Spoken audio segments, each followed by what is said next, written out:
Takže prečo práve Michael Jackson? A čo mi dáva otázky, na ktoré nemám odpoveď?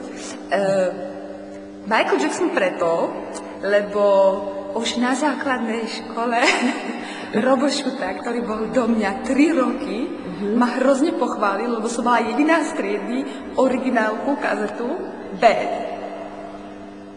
Počkaj, ja od teba poodídem. Ktorý pohyb Michaela Jacksona je ti najbližší? Žiaden. Marek, aký vzťah máš k Michaelovi Jacksonovi? No dosť dobrý, hlavne v minulosti bol úplne super. A teraz, čo na ňu hovoríš? Teraz ho prirovnávam k uránu, ktorý je za počasom rozpadu.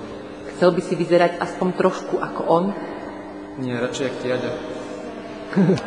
Tak, aby som aj ja bola v dokrutke.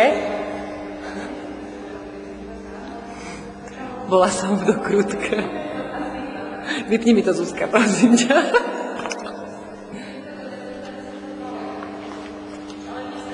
A teraz budú nasledovať obľúbené pohyby Michaela Jacksona. Môžeš? Moonwalk originálnej rýchlosti.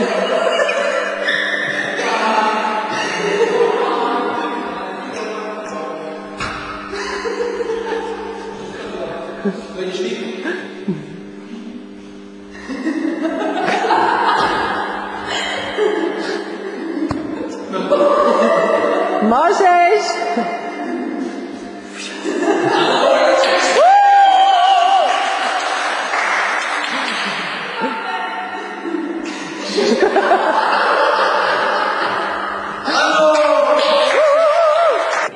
Takže vaše bezprostredné pocity pred vystúpením?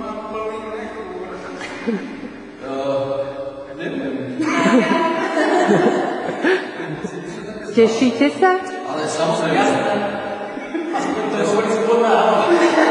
A máte pocit, že ste sa počas tých nácvikov naučili tancovať?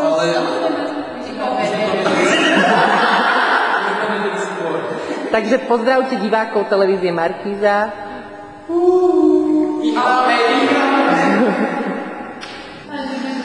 Tak tréning máme za sebou. Ako sa cítite? Vynikajúco. To je jak Blair Witch. No. Marek, ako? Ako pako, ale super sa cítim po tomto výkone. Normálne odporúčal by si to aj ostatným? Máme deťom všetkého sveta. Zuzka. Áno. Julinka. Najlepšie mi to toto. Pozdravujeme vás.